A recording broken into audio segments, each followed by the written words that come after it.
এ ভরসা হয় হোক সারা। সেখানে এত কিছু শিখেছি এবং আমার মনে হয় যে এটা একটা ফাউন্ডেশন, এটা একটা শুরু।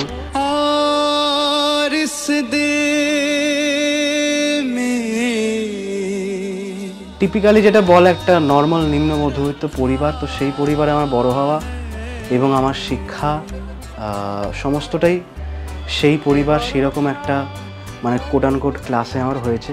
সারা থেমে যাকে বাড়ি ধারা।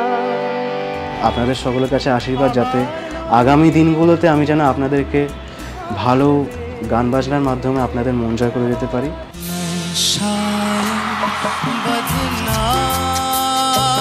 আরও অনেক বড় পরিসরে যাতে মানুষের কাছে পৌঁছতে পারি, সুরে তাদের ছন্দে মানুষের মন জয় করতে পারি, সেই চেষ্টাই করব, সেই লড়াইটাই লড়ব। কথা দাও,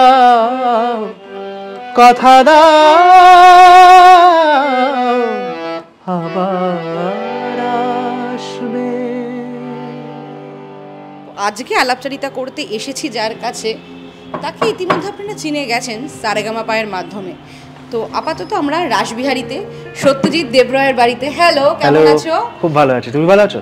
অফকোর্স ভালো আছি। তো তোমার বাড়িতে আমার ক্যামেরা তো অলরেডি ঢুকেই গেছে, যদি তুমি নিজেই তোমার এই প্রাইস দেখতে পাচ্ছি প্রথমে ঢুকেই, সেগুলোর সঙ্গে পরিচয় করো। এইগুলো আমার গত মোটামুটি 10 বছর 12 বছর ধরে গান করছি আমি। তো সেই যাত্রাপথে বিভিন্ন কম্পিটিশন থেকে, প্রতিযোগিতা থেকে পাওয়া কিছু অ্যাচিভমেন্টস, তার কিছু আর কি। এখানে কোনটা কোন জায়গা থেকে পেয়েছো যদি একটু বলো। এইটা আকাশ ষাটের রিয়েলিটি শো থেকে জেতা, এইটা একটি রবীন্দ্রসঙ্গীত প্রতিযোগিতা থেকে জেতা। আচ্ছা, এইখানে আমি একবার মেন্টারশিপ করেছিলাম, অ্যাজ এ মেন্টার ছিলাম, তো সেখান থেকে একটা পাওয়া।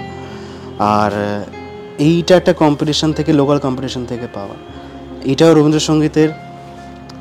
আচ্ছা, এইটা একটা স্টুডিও একটা কাজ করেছিলাম, সেখান থেকে পেয়েছিলাম। আচ্ছা, এইটা হচ্ছে অল বেঙ্গল একটা কম্পিটিশন, ভারত সংস্কৃতি উৎসব, সেখান থেকে পাওয়া। এইটা ত্রিধারা উৎসব, এটা প্রথমবার 2015 সম্ভবত। এইটা ত্রিধারা, এটাও ত্রিধারা, পরের বছর সম্ভবত। এইটা আমার ঠিক মনে পড়ছে না, যাই হোক। আচ্ছা, তো বেসিক্যালি এরকম প্রচুর আছে। এটা তো না, এর পরেই দেখতে পাচ্ছি এটা মনে হয় সবথেকে রিসেন্টলি এটা, এবং এটার মেইন যে পুরস্কার সেটা ভেতরে আছে। আচ্ছা, বেশ। আচ্ছা, মা সরস্বতীকে তুমি এখানে নিজের মতন করে জায়গা করে নিয়েছো, সেটার জন্য বিশেষ কোনো কারণ, মানে কিভাবে? না, আমরা তো তাকে বাগদেবী বলি, বা আমাদের ক্ষেত্রে, শিল্পীদের ক্ষেত্রে, গায়ক গায়িকাদের ক্ষেত্রে, আর যে কোনো আর্টিস্টের ক্ষেত্রে, বিশেষ করে সঙ্গীতের ক্ষেত্রেই দেখতে পাচ্ছেন এই যে বীণাটি ধরে বসে আছেন উনি। তো আমরা অ্যাকচুয়ালি এনারই তো ভক্ত, এবং আমরা এনাকেই পুজো করি অ্যাজ সিঙ্গার্স। তো আমাদের তো এনার আশীর্বাদ ছাড়া চলা তো মুশকিল, তো সেই জন্য এনাকে এখানে রেখেছি অতি যত্নে, চেষ্টা করেছি যতটা। মানে এই পুরো ব্যস্ততার মধ্যে কাটিয়ে এখন কি শুধুই পরিবারে মন? হ্যাঁ, শুধু পরিবারে মন বটে। একটু কয়েকদিন প্ল্যান আছে যে একটু রেস্টে থাকার, তারপরে আবার লড়াই শুরু হবে, এটাই আর কি। এখন লড়াইটা কি আরো বড় মনে হচ্ছে? অবশ্যই, কারণ এটা তো একটা, এই যেই যাত্রাপথটা পেরিয়ে এলাম বহুদিন ধরে জি বাংলা সারেগামাপাতে, সেখানে এত কিছু শিখেছি এবং আমার মনে হয় যে এটা একটা ফাউন্ডেশন, এটা একটা শুরু। এই ইনস্টিটিউট একটা, আমি মনে করি এটা রিয়েলিটি শো থেকেও একটা ইনস্টিটিউট, যেখানে শিক্ষা পাই, আমরা শিখতে পারি অনেক কিছু।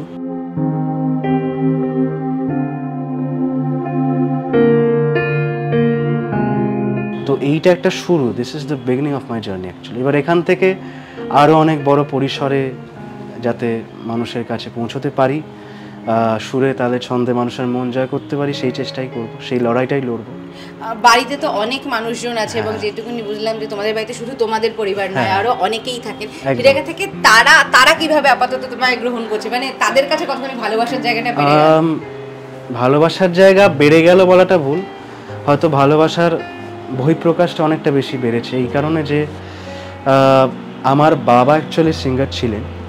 আর সিঙ্গার ছিলেন, এবং সত্যি কথা বলতে যে তার স্বপ্ন ছিল আর কি এই মঞ্চটাতে পারফর্ম করার।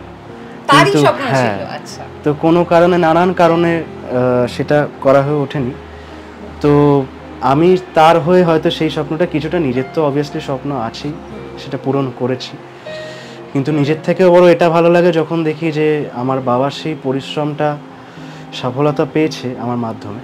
এবং শুধু বাবা না, আমাকে মানুষ করার পেছনে অবভিয়াসলি আমার মায়ের অবদান সব থেকে বেশি।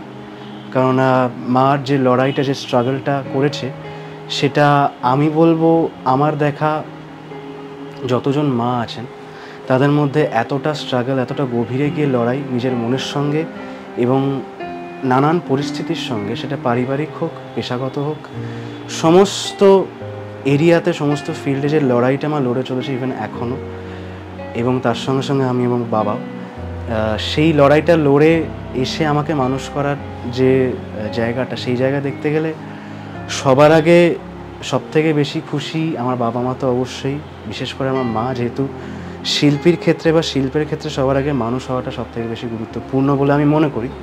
তো সেই জন্য আমার মা সবথেকে বেশি খুশি, বাবা তো অবশ্যই খুশি, এবং আরেকজন মানুষ হচ্ছেন আমার দিদা, যিনি আমাদের মধ্যে নেই আর কি, বহু বছর আগে তাকে হারিয়েছি, কিন্তু এই স্বপ্নের যে বীজ বপনটা সেটা উনি করে গেছিলেন। ওনার একটি উপহার আমায় দিয়ে গেছিলেন, ওনার একটি গীতবিতান। তো সেইটা দেখে প্রথমে মনে হয়েছিল যে এই বইটা কী, এটাতে কী আছে। তারপরে আস্তে আস্তে গান শোনা শুরু, তারপরে সমস্ত কিছু শুরু। তো সেইভাবে আর কি পথ চলা। তো প্রথমে অবশ্যই যার কথা মনে পড়ে, আজকে যতটুকু পেয়েছি, যতটুকু অর্জন করতে পেরেছি এই জি বাংলা সারেগামাপার দরুন আর কি, মানুষের ভালোবাসা, সেইটার জন্য দায়ী বলি বা ক্রেডিট বলি সবার আগে আমার দিদিমার, তারপর আমার বাবা মার অবশ্যই, এবং তার মধ্যে আমার মায়ের তো অবশ্যই। আর গান শেখানোর পেছনে তো আমার বাবার অবদান সবার আগে বলতে হয় আর কি।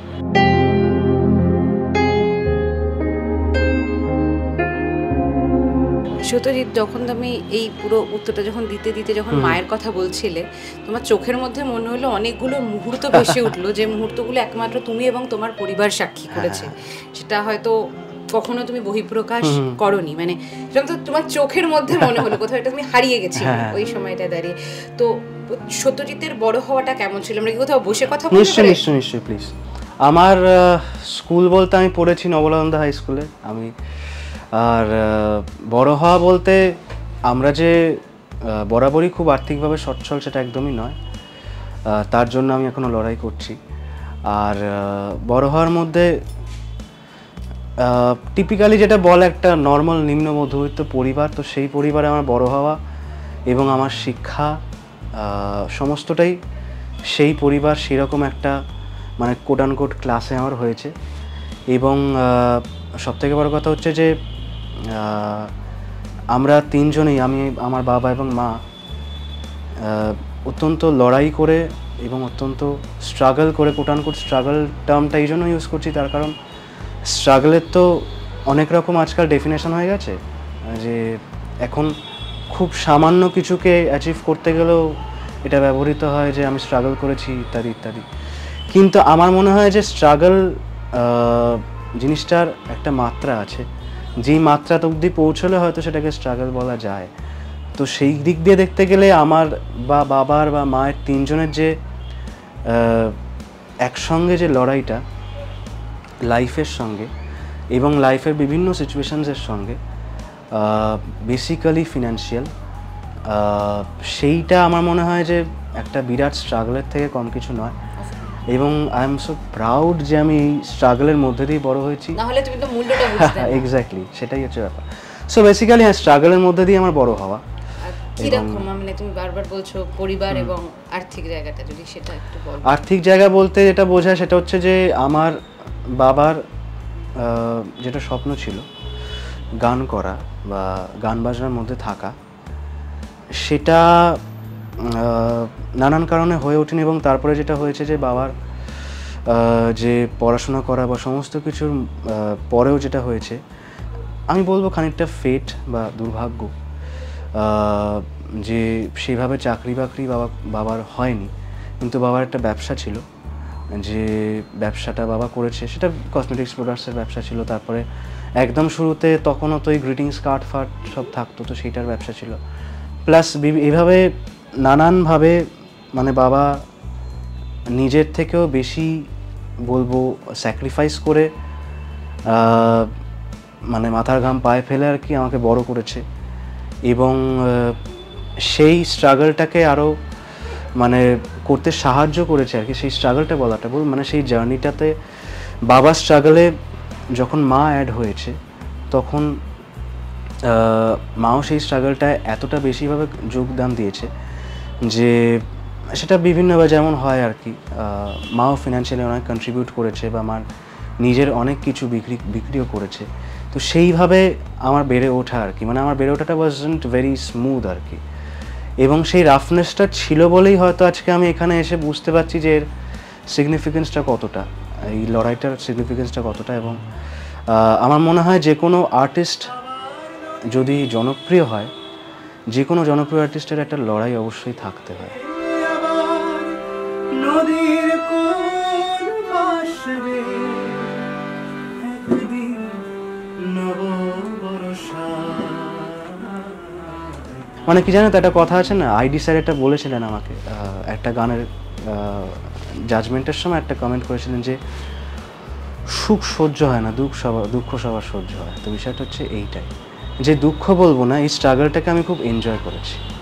তো সেই এনজয়মেন্টের দরুনই আজকে আমি তাদের জন্য, বাবা মায়ের জন্য অবশ্যই এই প্রাপ্তিটা হয়েছে। এবং আপনাদের সকলের কাছে আশীর্বাদ, যাতে আগামী দিনগুলোতে আমি যেন আপনাদেরকে ভালো গান বাজনার মাধ্যমে আপনাদের মন জয় করে যেতে পারি, বা আমার আশীর্বাদ থাকলে, গুরুদের আশীর্বাদ থাকলে।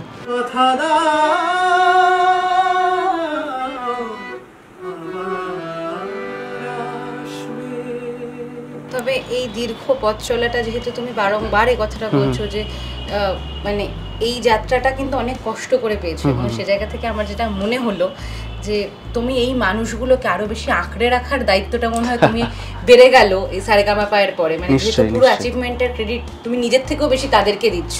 অবশ্যই, তার কারণ ক্রেডিট তো অবশ্যই বাবা মায়েরই হবে, কারণ শুধু তো গান গাওয়াটা নয়। আমি বারবার যেটা বলছি যে গানটা তো আমি মানে ট্যালেন্ট দিয়েছো অবশ্যই, তো সেই হাত ধরে কোথাও একটা গিয়ে ভর্তি করানো, যে এখানে তুমি গানটা শেখো, আর বা মানুষ করাটা, দুটোর ব্লেন্ডিংয়ে তো একজন শিল্পী তৈরি হয়। মানে যেমন বাইরের শিক্ষাটা আছে, সেটা কোনো ট্রেনিং সেন্টার হোক, ইনস্টিটিউট হোক, গুরু হোক, যেই হোক, সেই শিক্ষাটা প্লাস বাড়ির ভেতরের শিক্ষা, এই দুটোর ব্লেন্ডিংয়ে কিন্তু একজন আর্টিস্ট তৈরি হয়। আমি অত্যন্ত ক্ষুদ্র একজন শিল্পী, কিন্তু সেই দিক দিয়েও বলছি যে সেই অবদানটার, মানে আমি যে আজকে যেটা পেয়েছি সেটার ক্রেডিটটা মানে হয়তো তার 30% আমার নিজের হবে, বাকি সমস্তটা কিন্তু ওনাদের। কারণ ওনারা হাত ধরে সেই জায়গাটায় না নিয়ে গেলে, সেই গুরুকুলে না নিয়ে গেলে, বা সেই লেভেল অফ কি বলবো সেটাকে, স্যাক্রিফাইসটা না করলে আজকে আমি জায়গায় আসতে পারতাম না। গান শেখাটা শুরু করেছিলে কত বছর বয়স থেকে? আমার মোটামুটি কত হবে, 3.5-4 বছর বয়সে শুরু করেছি, বাবার কাছে হাতে করি। তারপরে শ্রী সীমান্ত সরকারের কাছে গান শিখেছি, এবং তার উপরে সেখানে মোটামুটি সীমান্ত সরকারের কাছে মোটামুটি 1.5-2 বছর শিখেছি। তারপরে পণ্ডিত জয়ন্ত সরকারের কাছে এখন অবধি শিখে যাচ্ছি গান, বিশেষ করে ক্লাসিক্যাল মিউজিক।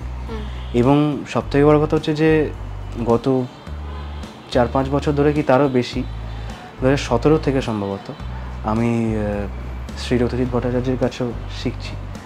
এবং এটা বলাই বাহুল্য যে উনি যেভাবে আমার হাতটা ধরেছেন এখন, সেটা ওনার কাছে ক্লাসে যাওয়া থেকে শুরু করে সমস্ত দিক দিয়ে আমার বাবার সঙ্গে ওনার অসম্ভব ভালো সম্পর্ক, এবং বিপদে আপদে সবসময় উনি আমাদের পাশে থাকেন। আজও যখন ফোনে কথা উনি বলেন যে কোনো কিছু লাগলেও কিন্তু অবশ্যই ফোন করবে। তো এইটা মানে উনি গুরুত্ব অবশ্যই, কিন্তু কোথাও না কোথাও এটা আমার সৌভাগ্য যে ওনাকে এতটা কাছে আমার এবং আমার বাবার জীবনে পেয়েছি। এটা আমার একটা বিশাল বড় প্রাপ্তি, ওনার মতন একজন স্টলওয়ার্ড অ্যাকচুয়ালি। আচ্ছা, একটা জিনিস বলে, এই এতজন গুণী মানুষের সান্নিধ্যে তুমি প্রথম থেকে বড় হয়েছো, সে জায়গা থেকে হয় না যে শুধু গান নয়, গুরুদের বেশ কিছু গুণ, প্রত্যেক গুরুরই কোনো না কোনো গুণ থাকে যেটা আমরা চাই নিজেদের মধ্যে চলে আসে। এরকম কোন গুণটা, কোন গুরুর কথা না বললে হবে, কোন গুণটা তুমি মোটামুটি অধ্যাবসায়ের মতো নিয়ে নিয়েছো? মোটামুটি বিষয়টা হচ্ছে যে এই যাদের কথা বললাম, তিনজনই কিন্তু একটাই মন্ত্রে দীক্ষিত করেন আমি এবং আমি বাদের প্রত্যেক ছাত্রছাত্রী যারা আছেন, এবং যে কোনো গুরুই আর কি নিশ্চয়ই এই শিক্ষাটাই দেন। এবং এটা আমি মানে ভীষণভাবে মানি যে ভালো গান গাওয়ার থেকে আগে বড় ভালো মানুষ হতে হবে, তা নাহলে সেই ভালো গানটা নিজের আত্মার থেকে বেরোবে না, এবং বেরিয়ে যে আরেকজনের আত্মার সঙ্গে কানেক্ট করছি, আমি যে গানটা গাইছি সেটা যে একজন শ্রোতা শুনছেন, সেইটা একটা কানেকশান আমার আত্মা এবং তার আত্মার মধ্যে বা তাদের আত্মার মধ্যে। তো সেই কানেকশানটা তখনই তৈরি হবে যখন আমার আত্মাটা পবিত্র থাকবে। পবিত্র মানে এই নয় যে আমি সাধু সন্ত হয়ে থাকবো, সেটা একদমই বলছি না। আমি বলছি যে যতটা সম্ভব সৎ থাকা, নিজের প্রতি বিশ্বাস রাখা, নিজের বাড়ির লোকের প্রতি বিশ্বাস রাখা, এবং ট্রান্সপারেন্ট থাকা, মাটিতে সবার আগে মাটিতে পা থাকা।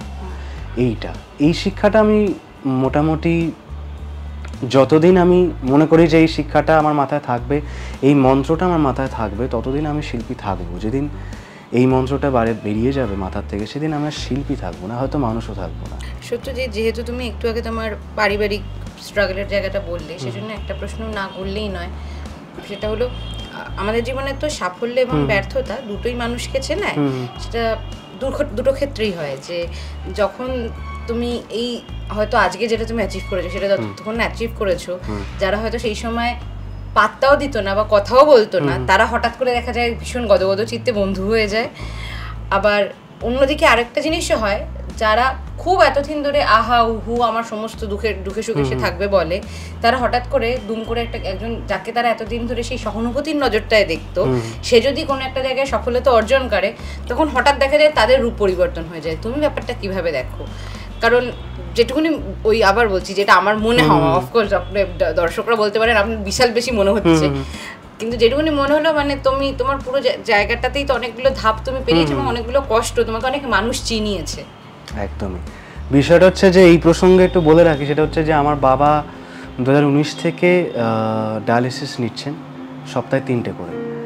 আর যেহেতু বাবার কিডনি ফেলিয়ার হয়েছে, 2টো কিডনি ড্যামেজ হয়ে গেছিলো, বাট বাবা জীবনে কোনো দিন কোনো রকম নেশা কিছু ছুঁয়েও দেখেন। তো যাই হোক, এবার ইতিমধ্যে মোটামুটি বেশ কয়েকটা অপারেশন বাবার হয়েছে। রিসেন্ট যতদূর আমার মনে পড়ছে, হ্যাঁ রিসেন্ট ব্রেন অপারেশন একটা হয়েছে বাবার স্কালের একটা জায়গায় হেমারেজ হয়েছিল, তো সেইটার অপারেশন হয়েছিল পিওরলেস হসপিটাল। তো সেখানে যেই খবরটা দেওয়া হলো পরিবারকে যে বাবার অসুস্থ হয়েছে, বা তখন এই একটা অ্যামাউন্ট লাগবে, সেটার জন্য বলা যে যদি কিছু কন্ট্রিবিউট করো আর কি। তো সেইখানে অবশ্যই এটা বলবো যে সেই যে একটা ওই একটা মাস কি 2টো মাসের যে ফেজটা, সেটা আমাকে মানুষের যে কতটা খারাপ রূপ হতে পারে সেইটার যেমন একটা পরিচয় দিয়েছে, সাইড বাই সাইড মানুষের কতটা ভালো রূপ হতে পারে সেটারও একটা পরিচয় দিয়েছে। বিষয়টা এরকম যে আমার আত্মীয়দের মধ্যে কিছু আত্মীয় এমন ছিলেন যারা আমি জানতাম যে তারা হয়তো সত্যিই আমাদের খুব ভালোবাসেন বা খুব স্নেহ করেন, হঠাৎ করে তারা এমনভাবে তারা সরে গেলেন, কোনো যোগাযোগ নেই, কিছু নেই, জাস্ট কাট অফ করে দিলেন। তো তখন বুঝতে পারলাম যে হ্যাঁ আসলে তারা এইরকম, যে তারা বিপদের সময় থাকে না। কিন্তু অদ্ভুতভাবে বাবার যারা বন্ধু ছিলেন, বন্ধু বলাটা অ্যাকচুয়ালি ভুল, বেসিক্যালি বাবার স্কুল মেটস এবং ক্লাসমেটস যারা অন্য সেকশনে তারা পড়তেন ম্যাক্সিমাম, এবং তারা ম্যাক্সিমামই হচ্ছেন নন বেঙ্গলি, কেউ বাঙালি আছেন। তো তারা যে খুব ক্লাসের বন্ধু সেটা আমি খুব একটা জানি না, ম্যাক্সিমামই হচ্ছে ওই মানে ক্লাসমেট এবং বিভিন্ন আলাদা আলাদা সেকশনে পড়তো। তো তারা এতটা হেল্প করেছেন, এখনও এতটা হেল্প করে যাচ্ছেন বাবাকে, এবং সবথেকে বেশি আমার মাকে, পুরো পরিবারকে এতটা ফিনান্সিয়ালি এবং মেন্টালি সাপোর্ট করেছেন যে ওই লড়াইটার সময়টা দু ধরনের টাইপ অফ হিউম্যান বিংস আমি দেখতে পেয়েছি। এক ধরন যারা ছিল বড্ড বেশি মাই ডিয়ার, তারা একেবারে কাট অফ করে দিল লাইফ থেকে। ইদানিং আমার সাকসেসের জন্য তারা আবার যোগাযোগ শুরু করেছে, যেটা তখন বুঝতেই পেরেছি যে এটার কারণটা কি, যোগাযোগটা আবার করে এস্টাবলিশ করা। আর আরেক ধরন যেটা হচ্ছে যে যারা আর কি আমি ভাবতেও পারিনি বা আমার বাবা ভাবতে পারেনি যে এতটা হেল্প সম্পর্ক যাদের সঙ্গে নেই। এক্স্যাক্টলি, রক্তের সম্পর্ক নেই, কিন্তু তারা মনে হচ্ছে যেন সেটার থেকেও বেশি, এতটা বেশি আত্মীয় হয়ে গেছে। এবং আমার এই যে সাফল্যটা পেয়েছি, এই জি বাংলা সারেগামাপার যে র্যাঙ্কটা পেয়েছি বা যে পরিচিতিটা পাচ্ছি বা যে ভালোবাসাটা পাচ্ছি, সবথেকে বড় কথা সবার থেকে, সেটার ক্রেডিট আমি অবশ্যই অনেকটা ভাগ আমি তাদেরকেও দেবো। কারণ তারা না থাকলে সত্যি কথা বলতে বলা উচিত নয় বাবা আজকে এতটা ভালো বা সুস্থ থাকতে পারতো না।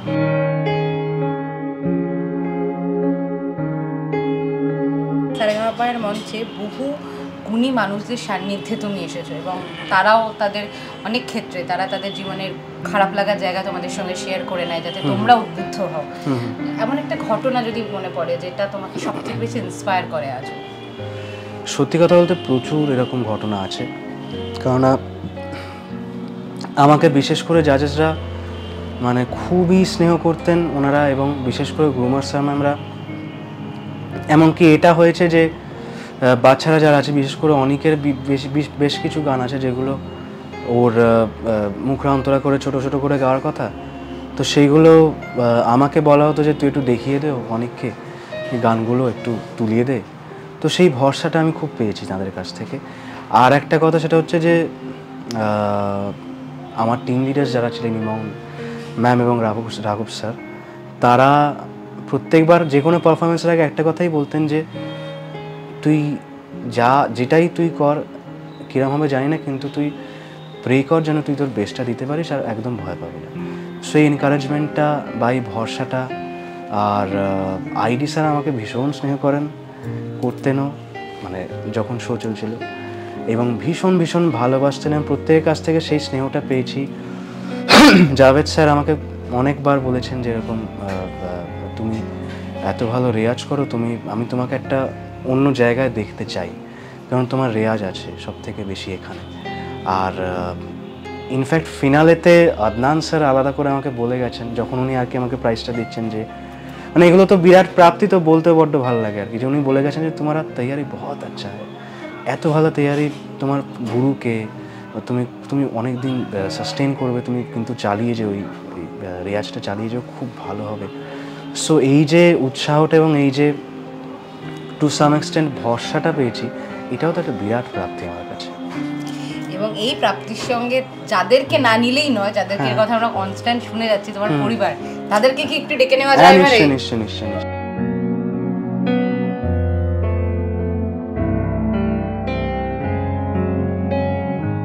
যেমন কথা তেমন কাজ, পুরো পরিবারের সঙ্গে আছি। তো মা বাবার দিকেই আসলে আগে যাওয়ার কথা, কিন্তু মা বাবার থেকে তো অনেক কিছু জানার আছে, কিন্তু সেই কারণেই আমি তোমাদের কাছে পরে আসছি। যে নতুন নতুন জানতে শুরু করেছে তার কাছে না প্রচুর কথা থাকে, সেজন্য নতুন সিলেবাস তার কাছে। তো পরিচয়টা কিভাবে এবং এই কতদিনের সম্পর্ক, কিভাবে ওকে জানলে এবং এই চেনাটা কেমন ছিল? আলাপ কলেজেই, গানের মাধ্যমেই। ও খুবই দায়িত্ববান, মানে যেটার প্রথম আলাপ থেকে আর কি যেটা বুঝেছিলাম, এক তোর গান ভীষণ ভালো লাগতো, মানে প্রথম গানের গান ভালো লাগা। তারপরে কিছুদিন মিশে যেটা বুঝতে পারি যে ফ্যামিলির প্রতি অনেকটাই কেয়ারিং এবং খুবই ভালো মানুষ, মানে খুব সরল সাদা, তো সেটা খুব ভালো লাগতো। সেইভাবেই আর কি। আর সারেগামাপার মধ্যে যখন ওর নামটা ফাইনালি অ্যানাউন্স হলো, তখন কি ছিল অনুভূতিটা? ভীষণ টেনশন তো ছিলই, মানে কি হবে।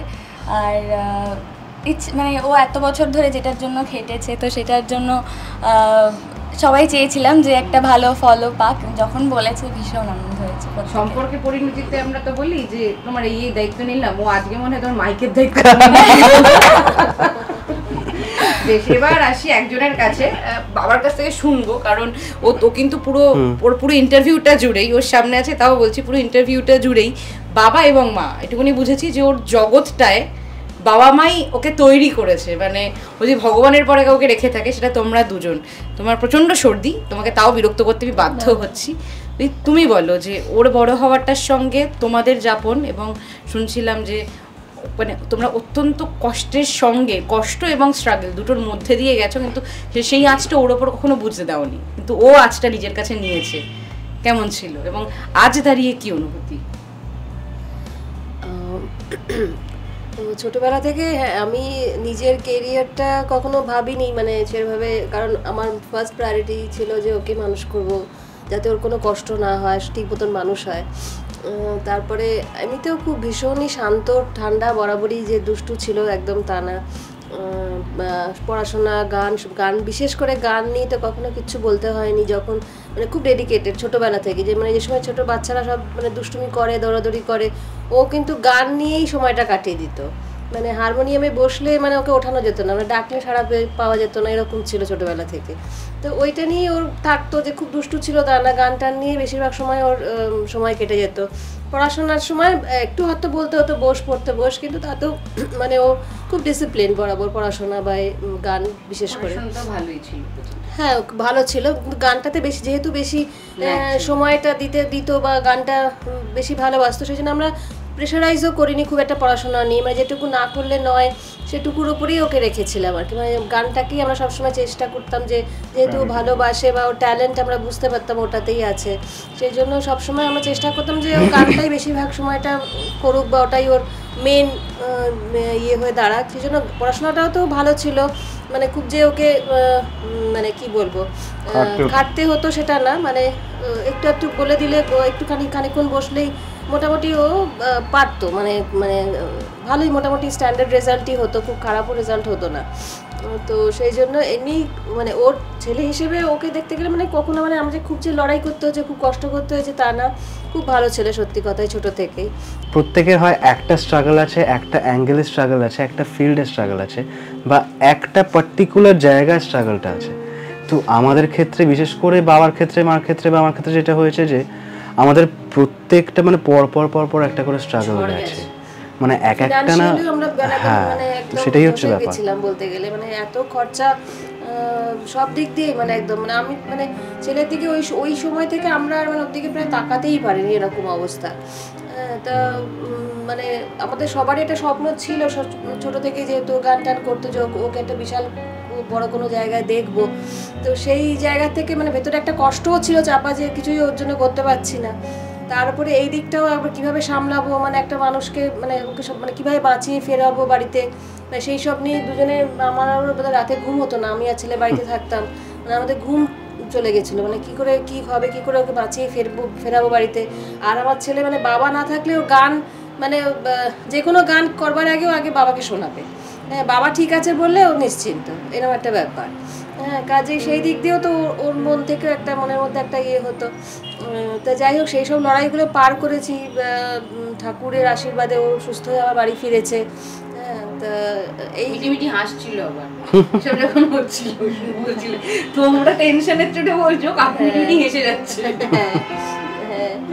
ওরও খুব মেন্টাল স্ট্রেংথ আমার হাজব্যান্ডের, মানে এমন সমস্ত অসুখ করেছিল মানে অন্য কোনো মানুষের মানে আমি জানি না, মানে আমার হলে হয়তো আমার মনে হতো যে আমি মানে মেন্টালি ব্রেক করে যেতাম, মানে এত রকম মানে এত কঠিন সব অসুখ, কিন্তু সত্যি কথা ওর এত মেন্টাল স্ট্রেংথ ছিল, মানে ওর সঙ্গে যখন হসপিটালে কথা বলতাম তোমাদের সততাটা ছিল ভেতর থেকে, নিজেদের প্রতি বিশ্বাস ছিল, সততা ছিল সেটা। হ্যাঁ সেই আর যখন ওর সঙ্গে হসপিটালে কথা বলতাম ওর মনের জোর দেখে না আমি অনেকটা জোর পেতাম, যে না আমি ওভারকাম করতে পারবো, এরকম মনে হতো আর কি।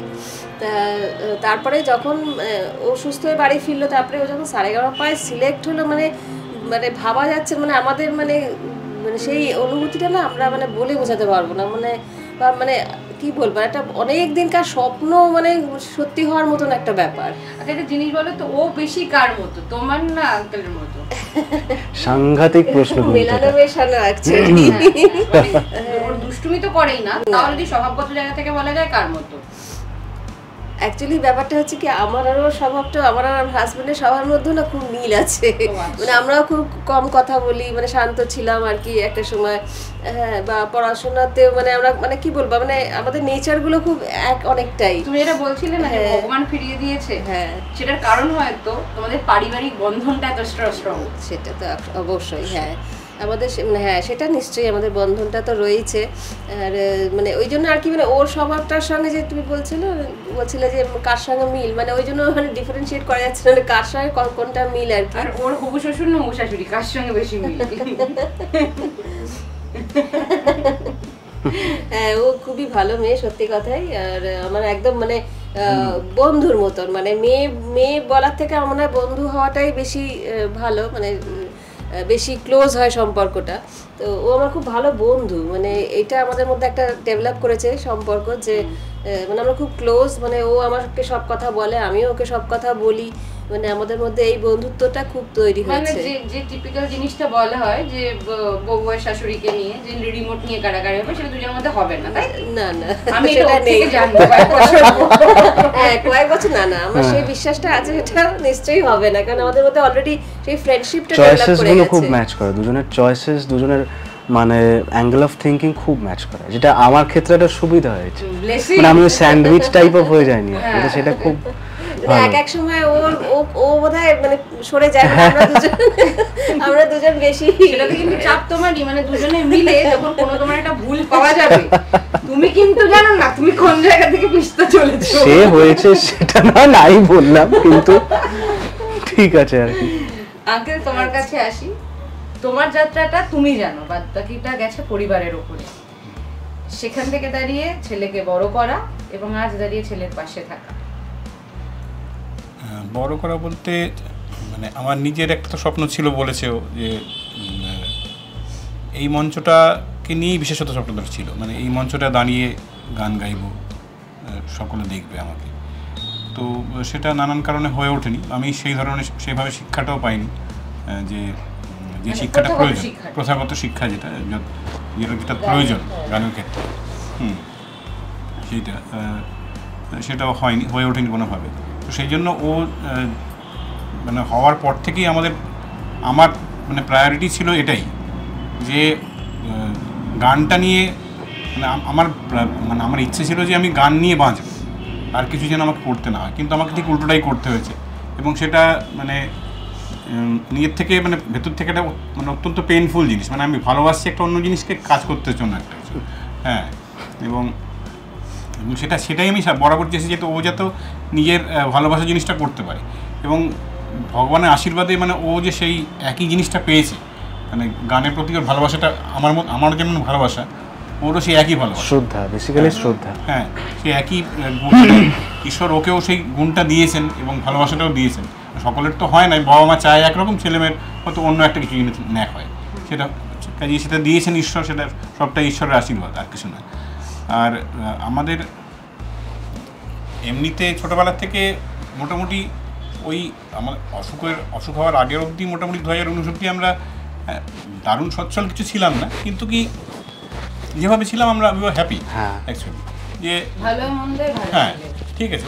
মানে অভাব অভিযোগ থাকে সব, যেমন আমাদের মানে একটা মিডল ক্লাস ফ্যামিলিতে যেরকমভাবে চলে সেরকমভাবে ছিল, কিন্তু মানে প্রাচুর্য ছিল না, আবার একদম খুব কিছু নেই সেটাও ছিল না। আমরা ঠিক আছে, আমরা পরিশ্রম করব, করে চালিয়ে দেবো কিছু, ঠিক এভাবেই ছিল। মানে তার জন্য আমার কারোর প্রতি কোনো অভিযোগ কিছু ছিল না, সেটা আমার উপকার করেছে। হ্যাঁ, খুব স্বাচ্ছল্য থাকলে হয়তো এতটা ভালো মানুষ হতে পারতাম না, এটাই হচ্ছে। এবারে সেটা দরকার আছে, সেটা আমারও সেটা মনে হয় যে বেশি স্বাচ্ছন্দ্য থাকার চাইতে স্ট্রাগলটা থাকা প্রয়োজন আছে যে কোনো মানুষেরই চরিত্র গঠনের ক্ষেত্রে বা কিছু তৈরি হওয়ার জন্য সেটা প্রয়োজন।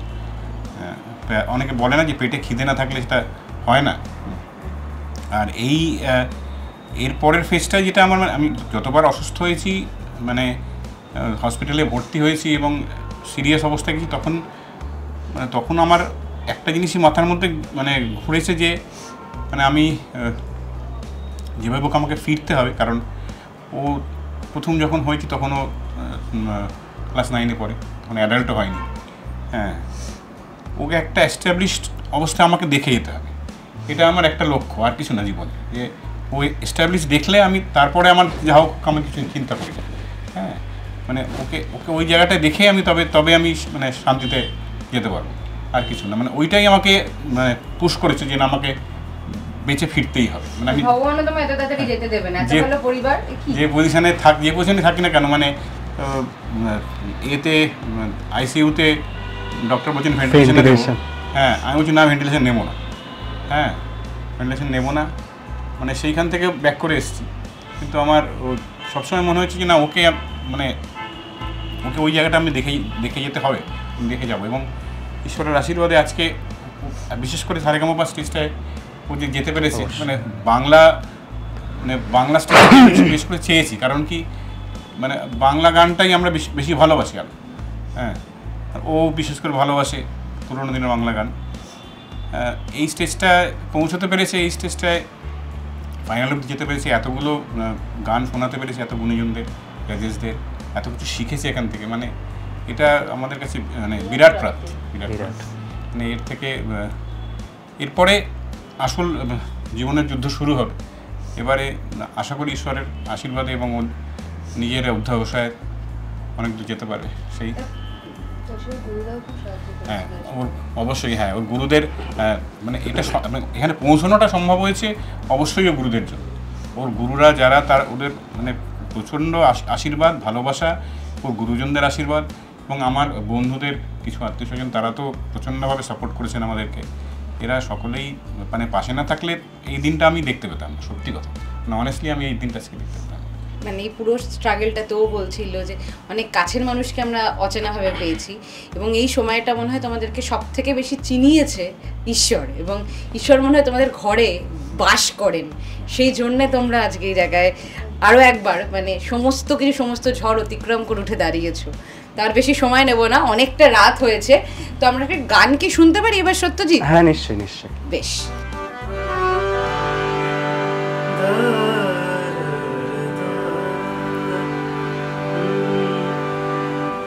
এবারও সহায় হোক সারা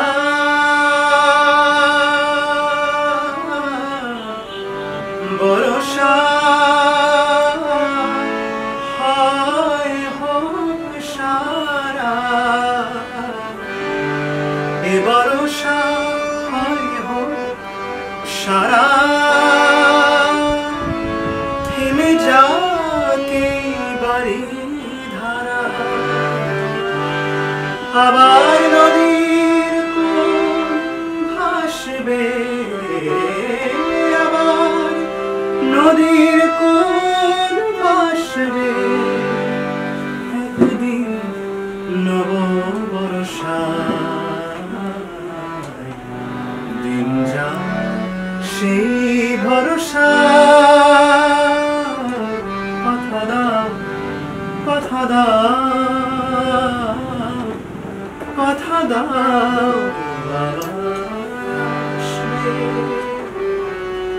এমনি করে ভালোবাসবে,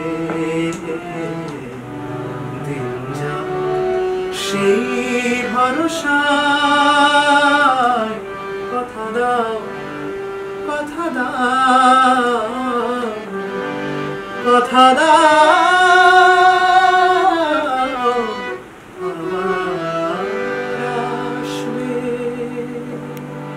টলিউডের latest update, gossip and entertainment পেতে সাবস্ক্রাইব করুন শুধুমাত্র সিটি সিনেমা, আর ফলো করুন সিটি সিনেমার Instagram, Facebook, Twitter and share chat page.